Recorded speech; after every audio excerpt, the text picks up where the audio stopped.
Bienvenue à toutes et à tous dans Parole d'experts, l'émission web qui parle des métiers et des acteurs du territoire. Aujourd'hui, j'ai la chance de recevoir Vanessa Rémiat du cabinet de recrutement Vanefi Conseil, implanté à Metz depuis 11 ans. Bonjour Vanessa, merci d'avoir accepté notre invitation. Bonjour Hervé. Bon Vanessa, comment se passe ce deuxième confinement pour le cabinet Vanefi Conseil ? Alors comme pour bon nombre d'entre nous, c'est un confinement un petit peu moins strict que lors de la première fois. Donc on mixe présentiel et télétravail, avec un petit peu plus de souplesse du coup, dans nos déplacements. D'accord, volonté du gouvernement de ne pas bloquer l'activité économique des entreprises. Et je pense qu'effectivement, ça porte ses fruits, puisque visiblement, l'impact économique est un peu moins violent que lors du premier confinement. Alors justement, on parlait de la façon dont tu envisages le travail au sein de Vanefi Conseil. Ma première question, c'est aujourd'hui, comment se porte le secteur d'activité du recrutement dans cette période de confinement? Donc peux-tu nous livrer des informations sur le marché du recrutement en cette période un peu particulière? Oui, bien sûr. Alors, à mon niveau, puisque ça concerne un marché du travail un peu spécifique, puisqu'on est positionné essentiellement sur le marché des cadres, à mon niveau, aujourd'hui, je peux dire que l'activité reste quand même assez soutenue. Assez étonnamment, il faut dire qu'on a des clients qui sont dans des secteurs d'activité qui n'ont pas tellement arrêté de travailler. Le BTP, l'industrie, notamment l'industrie agroalimentaire qui est en plein boom, la distribution, le bricolage. Donc tout ça, ce sont des secteurs qui travaillent même durement actuellement. On travaille aussi beaucoup pour les services de maintenance en industrie qui n'ont jamais cessé de tourner. Donc aujourd'hui, une activité plutôt soutenue, des recrutements qui n'ont pas été gelés. Certains ont été mis en attente lors du premier confinement, mais d'une manière générale, tous les recrutements ont été menés à terme, puisqu'il s'agit bien souvent de projets de recrutement qui ne peuvent pas être remis à plus tard. Une création de poste pour un responsable administratif et financier, par exemple, l'entreprise en a besoin, donc elle ne peut pas faire l'impasse sur ce recrutement.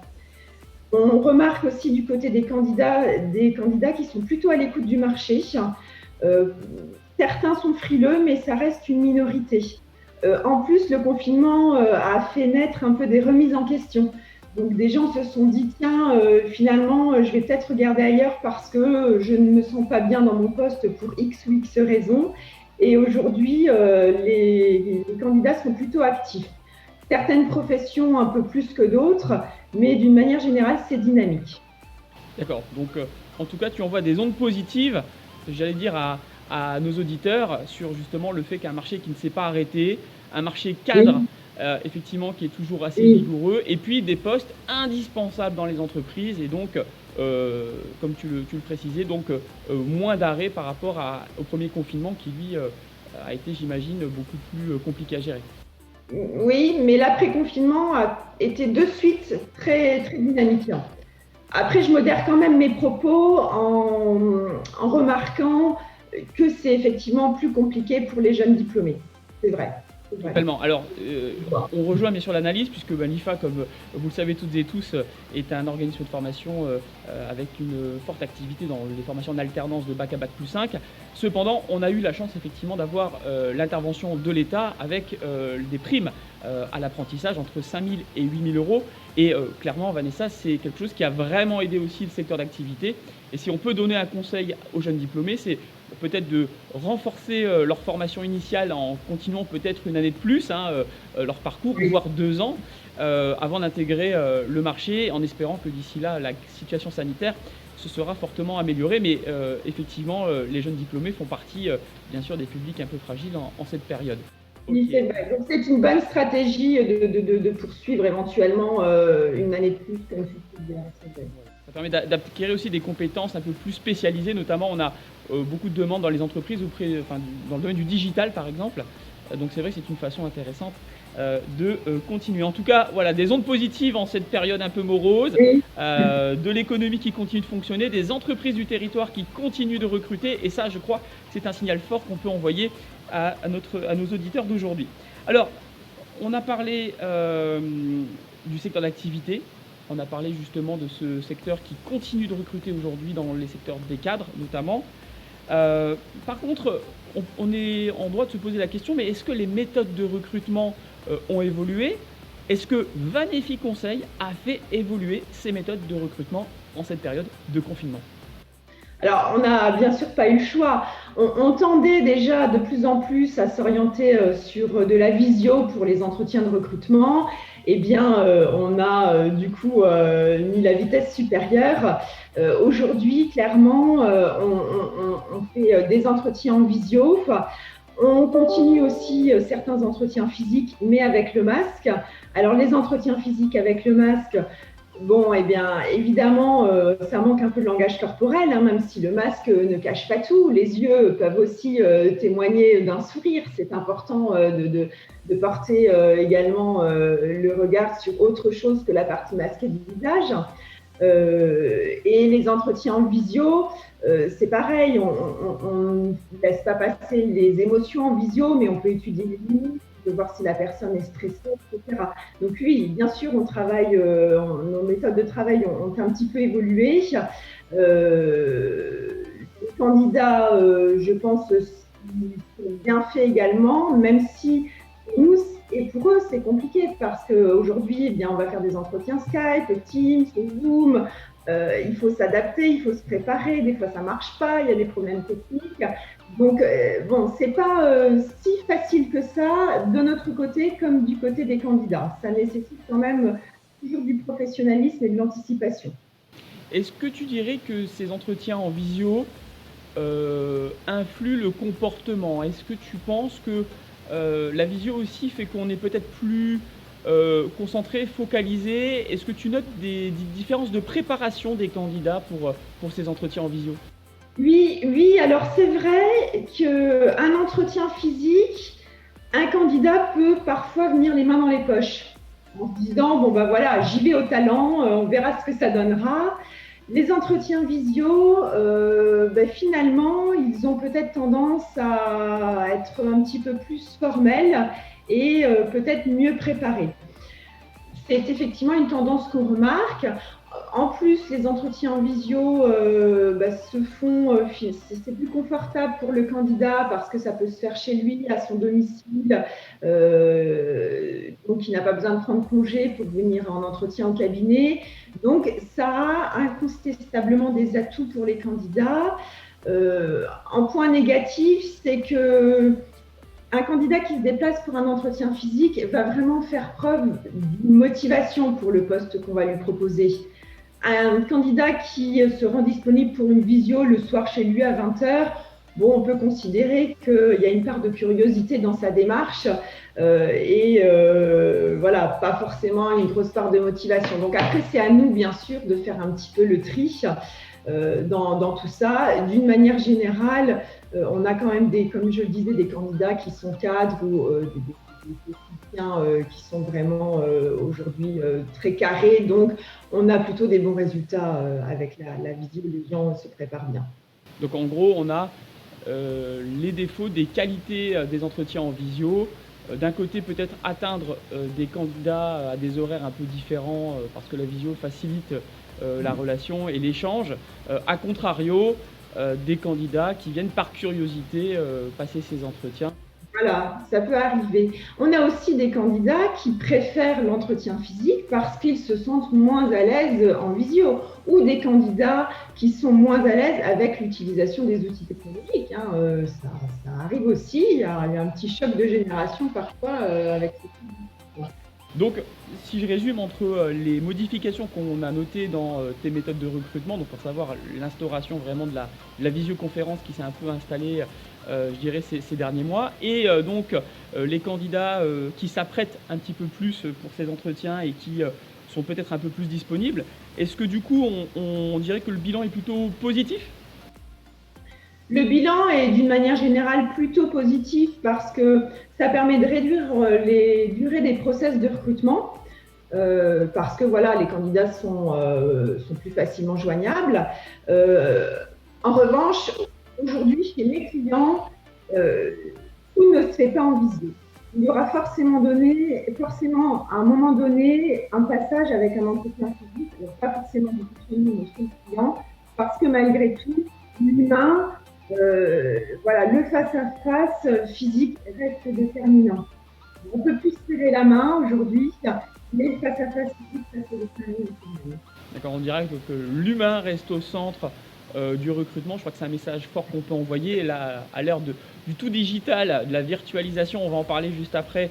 On vient d'entendre Vanessa nous dire que clairement l'humain reste au centre et que les clients recruteurs vont privilégier l'entretien physique avec bien sûr les protocoles sanitaires qui s'imposent. Mais ça aussi c'est important de le dire, on ne pourra pas toujours remplacer par le digital ou par une automatisation ou une robotisation finalement ces process où l'humain reste bien sûr au cœur. Alors justement, puisqu'on parle virtualisation, on parle digitalisation, de toute évidence, Vanessa, ce qui nous intéresse aussi, ce qui intéresse nos auditeurs, c'est de savoir quel est le regard que porte le cabinet Vanefi Conseil sur ces fameuses méthodes de recrutement dont on entend beaucoup parler ces derniers temps dans la presse, dans les médias.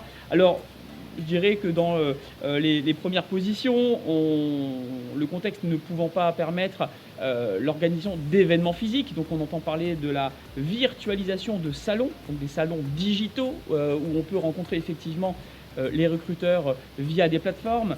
On parle de Snap Vidéo, donc c'est-à-dire on s'enregistre et puis ensuite on vient déposer une petite vidéo courte, souvent originale sur la plateforme d'une entreprise. On parle de l'entretien vidéo différé. Alors ça, par contre, c'est quelque chose qui est en train de croître beaucoup dans certaines typologies d'entreprises. C'est-à-dire qu'on va s'enregistrer, on va avoir des questions et on va enregistrer les réponses et ça arrivera directement chez le recruteur. On parle de social recruiting et puis on parle de gamification. Vanessa, quel regard portes-tu sur ces nouvelles méthodes de recrutement?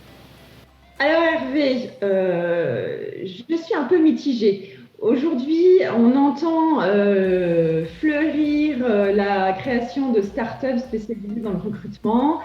Il y a un petit peu de tout. Ils promettent de révolutionner le secteur du recrutement et au final, finalement, peu s'installe dans la durée.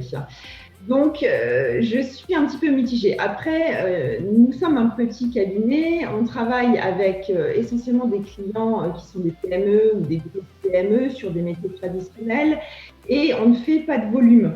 C'est vraiment des recrutements très pointus sur des profils pénuriques bien souvent ou en tout cas en grande tension. Donc aujourd'hui, nous, on essaye vraiment de maintenir un haut niveau de prestation et de personnaliser au maximum notre relation au candidat. Donc, on va rester quand même dans des méthodes plutôt traditionnelles. Bien sûr, on utilise les réseaux sociaux, parce que ça, c'est incontournable. LinkedIn est notre outil numéro 1 aujourd'hui. On va travailler aussi avec des tests de personnalité en ligne. On peut utiliser l'entretien de vidéo diffusé parce qu'effectivement, ça permet déjà de faire une présélection sur certains profils qui nous intéressent et de valider des éléments un petit peu objectifs. Mais encore une fois, on est vraiment aujourd'hui sur des métiers et des typologies de clients qui font qu'on va privilégier le traditionnel, donc l'entretien au cabinet et les méthodes de sourcing traditionnelles, réseaux sociaux, des télétextes, ce genre de choses. Tout ce qui est Snap Vidéo, aujourd'hui, ça n'est pas adapté forcément à notre public, peut-être parce qu'on est plutôt sur des profils expérimentés, moins des juniors, et on est aussi peut-être moins sur des secteurs d'activité type IT, où là, ça sera davantage développé. Alors effectivement, je pense qu'il y a des notions très importantes dans ce que Vanessa vient de nous expliquer. C'est peut-être aussi générationnel, effectivement, des publics jeunes un peu plus captifs à ces supports. Et puis aussi, finalement, pour les postes de cadre, le retour, encore une fois, à l'échange, tel que Vanessa nous l'a décrit. Et puis aussi, tu as parlé de notion de volume d'activité et peut-être aussi que le volume influe sur les méthodes de recrutement. Qu'en penses-tu? Absolument. Absolument. Les grands groupes qui ont des centaines de recrutements à faire par an vont utiliser des méthodes volumiques pour traiter du volume et la gamification, par exemple, en fait partie. Ouais. Voilà, ça permet effectivement la gamification pour celles et ceux qui nous écoutent. Hein, c'est la mise en situation au travers d'un jeu vidéo, ce qu'on appelle aussi des serious games, et qui s'adapte peut-être effectivement à des recrutements plus volumineux que lorsqu'on traite effectivement des recrutements de cadres. Alors un éclairage intéressant finalement qui va finalement conforter encore une fois que l'humain reste au centre du recrutement, et ça je crois que c'est un message encore une fois très positif de Vanessa Rémiat ce jour. J'ai justement, pour aider aussi nos candidats, Vanessa, une question à te poser, question que de toute évidence les candidats ne te poseront pas, mais là on va pouvoir nous se le permettre aujourd'hui, on est un peu sans tabou. Vanessa, est-ce que tu peux donner une astuce pour les candidats afin de faire la différence en cette période? Quelquefois, les astuces, eh bien, ce sont en fait les choses les plus simples.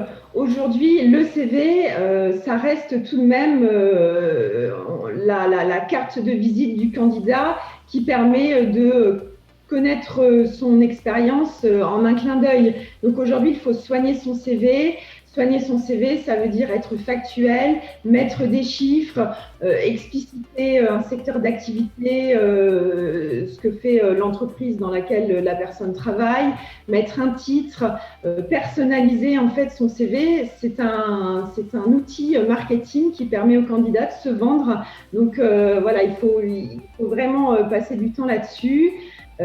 Soigner sa présence sur les réseaux sociaux type LinkedIn.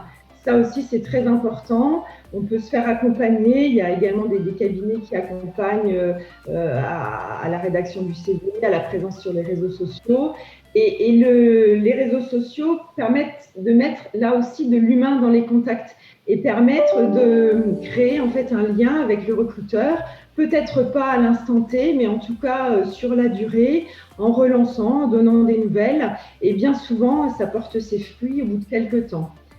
Et je pourrais aussi rajouter en visio, parce que c'est le sujet de notre entretien de ce jour, eh bien, il faut se préparer comme pour un entretien physique traditionnel, donc soigner sa présentation, soigner son fond aussi, pas mettre des posters de sa chambre d'enfant derrière soi, prendre des notes, voilà, là aussi être professionnel jusqu'au bout des ongles. Bon, en tout cas, des conseils d'une experte du recrutement. Donc ça, je crois que c'était aussi voilà, quelques conseils intéressants qu'on n'ose pas poser bien évidemment à un recruteur dans une période de recrutement.